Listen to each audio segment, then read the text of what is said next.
eu pedi para o pastor William vir aqui, porque ele está assumindo esse trabalho lá, agora, a partir desse ano de 2026, lá na cidade estrutural. O pastor Marcelo, que eu já tinha trazido aqui na igreja, está assumindo um outro trabalho, né, aqui em Brasília, no Lago Sul, e o pastor William, então, está assumindo a responsabilidade desse trabalho, lá o pastoreio desse trabalho, e eu fiz questão de chamá-lo para vir aqui à igreja, para a igreja conhecer, para nós estarmos orando pelo pastor William, por esse trabalho, esse ministério ali na cidade estrutural, que é o trabalho que está próximo ali da Associação Viver, e os irmãos sabem que a gente tem colaborado um com o outro, né? Tanto o trabalho da associação como o trabalho da igreja ali na cidade estrutural. Então, que Deus abençoe, pastor, seja bem-vindo. Queridos, bom dia, a graça, a paz, amados, estejam com todos nós. Fico muito alegre e feliz de estar com os amados aqui, ter essa oportunidade de compartilhar a palavra do Senhor para as nossas vidas. Mas antes eu queria apresentar aqui a minha esposa, que está comigo, né? Rosemary. Estamos aí há 40 anos já casados, aí, 3 filhos, 5 netos, né? Que ela faz questão de cuidar de todos eles. Também temos o casal que vai nos acompanhar lá, o Marcílio e a Eliégina, missionários, né? E nós já estamos assumindo a partir de amanhã já, né? O Marcelo está saindo de férias, né? Então a partir de amanhã nós já estaremos lá, pela graça e pela misericórdia do Senhor. Amados, eu queria convidar os queridos a abrirem suas Bíblias, Evangelho de João, capítulo 15. Pode tirar, obrigado. Capítulo 15, os versículos 5 e versículo 6. João 15, 5 e 6. A palavra de Deus diz assim: Eu sou a videira, vocês são os ramos. Quem permanece em mim e eu nele, esse dá muito fruto, porque sem mim vocês não podem fazer nada. Se alguém não permanecer em mim, será lançado fora, à semelhança do ramo, e secará. E o apanham, lançam no fogo e o queimam. Versículo 7.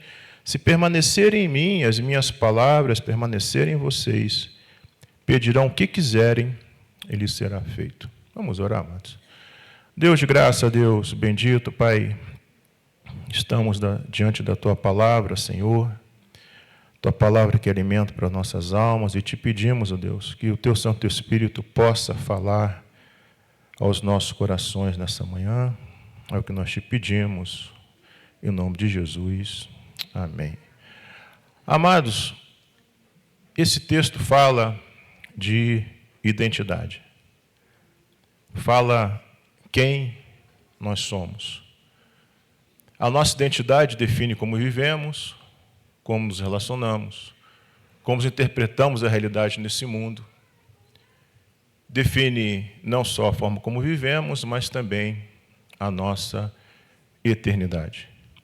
E aqui Jesus, então, ele trata de uma forma muito didática, direta, quem nós somos.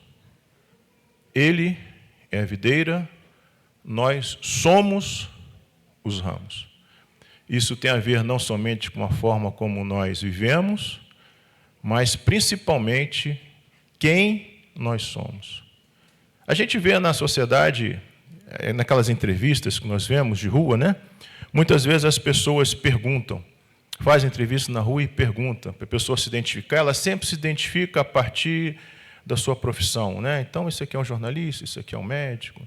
E as pessoas, então, precisam dessa referência externa para dizer quem é. Conosco não deve ser assim. Nós somos os ramos. Ramo não tem vida própria. O ramo ele está ligado à videira. A vida que flui em nós é a mesma vida que flui em Cristo. É a vida de Cristo em nós.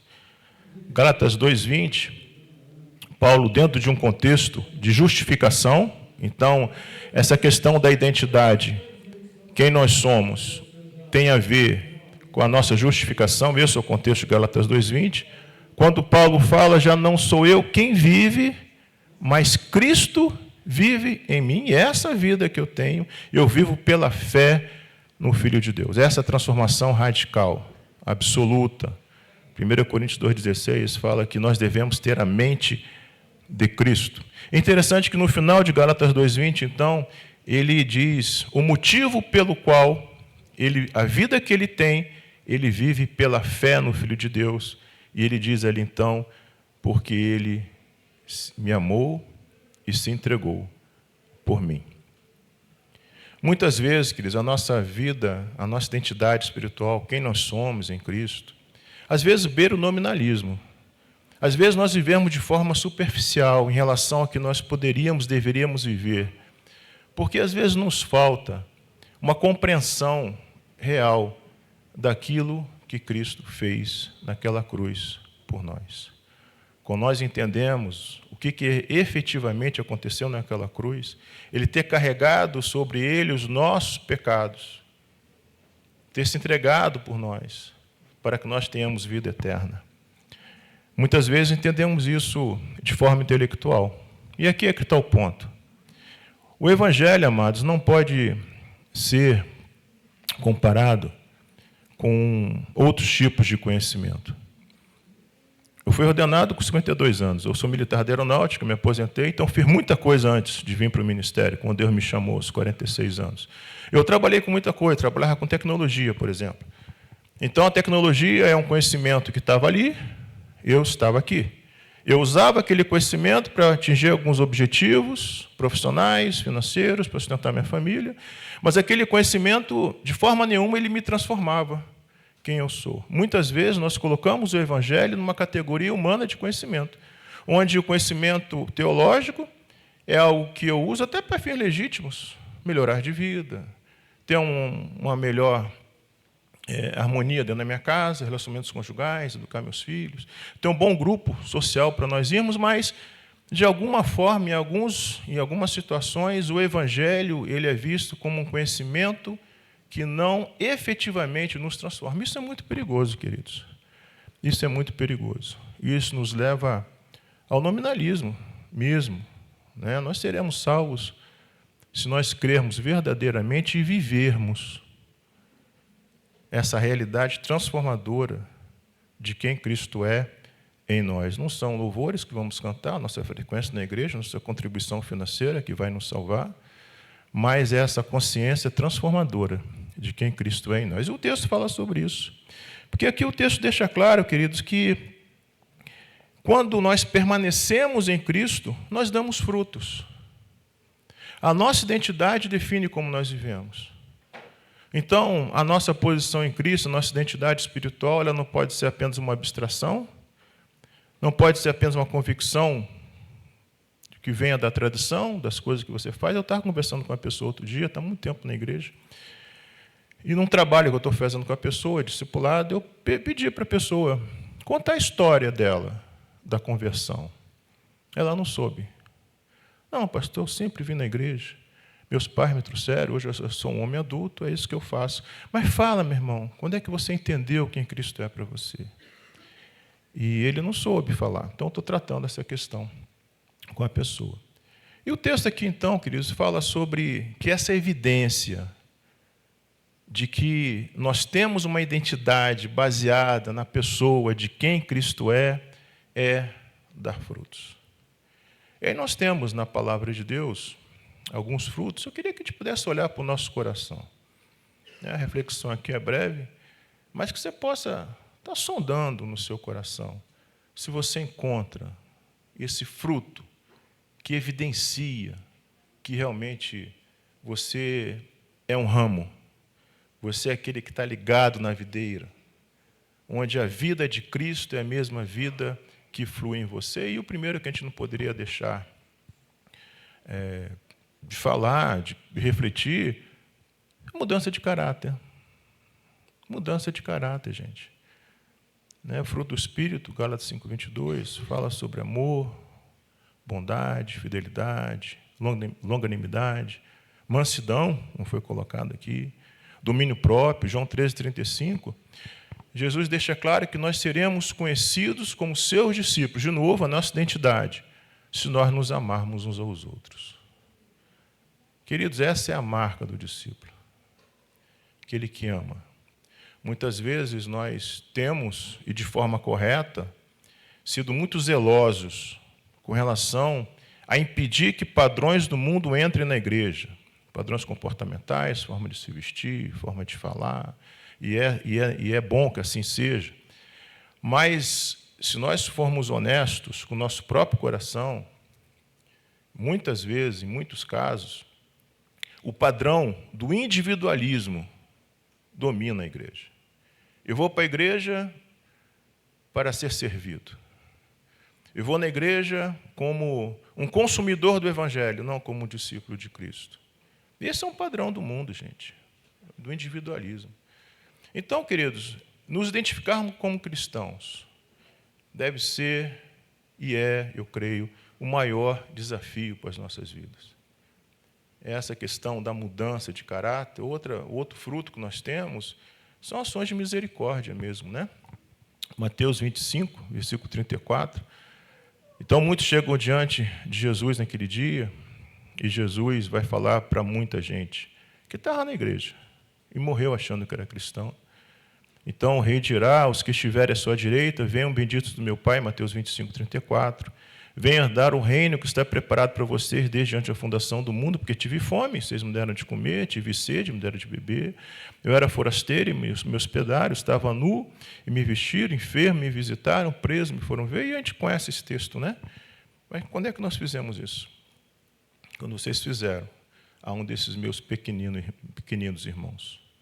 Gálatas 2,8, Paulo, então, ele se converte e ele sai pregando, ele volta um tempo depois.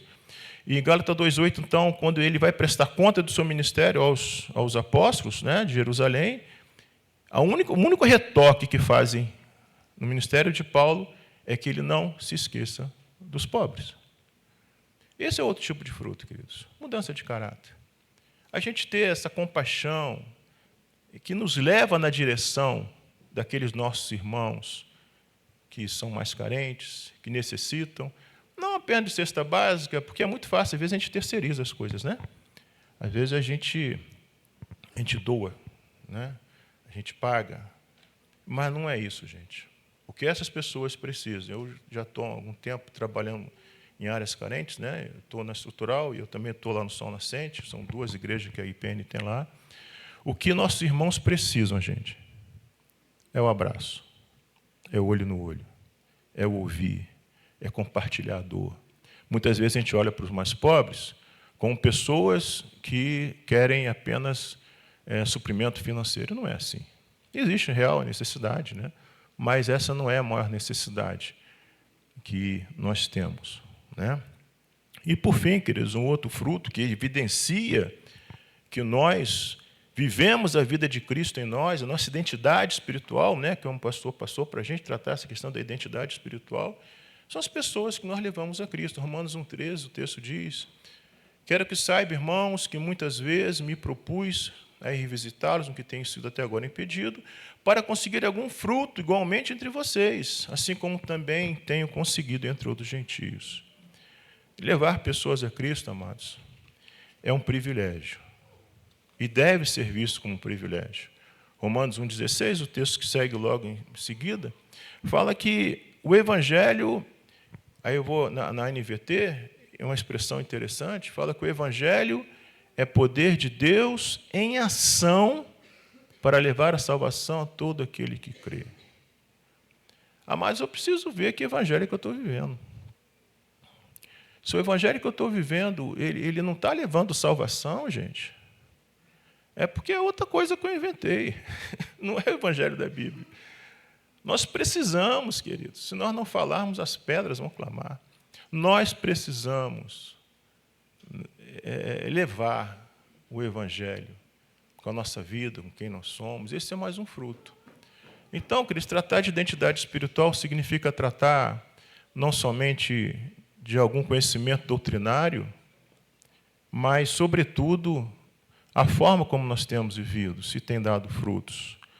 Então, que nós possamos olhar para o nosso coração, fazer essa reflexão, como tem Efésios 4:1, Paulo, então, diz que nós devemos viver do modo digno, coerente, alinhado, né, com a vocação a que nós fomos chamados.